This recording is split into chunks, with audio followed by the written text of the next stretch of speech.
Hey folks, welcome back to Tech Tips. Today, grab a cup of coffee and we'll go over the buzzworthy topic of cloud versus on-premises. Think of it as the great debate between renting your apartment or buying a home. They both have their perks, right? So let's dive in. When we say on-premise, we're talking about the classic setup where your company's servers are in your building. You own them, you control them, you love them, at least you try to. It's like having a house. There's freedom to customize anything you want, the sense of security, and of course, the responsibility of maintenance.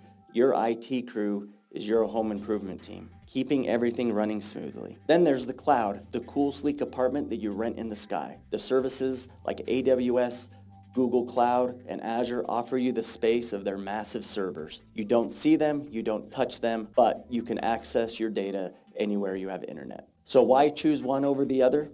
Well, cloud services are usually more flexible. They're great for business to scale up and down quickly.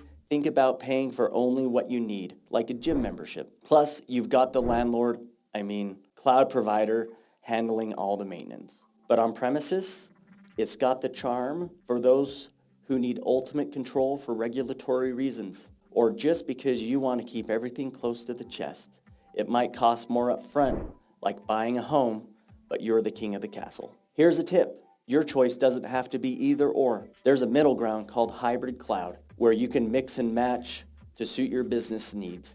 A little bit of home cooking with the convenience of takeout. Whether you're cloud bound or firmly on the ground, just pick what works best for you. Got questions or your own insights? Comment below. And don't forget to hit that like button if you enjoyed our chat. Until next time, stay tech savvy and keep those data dreams afloat.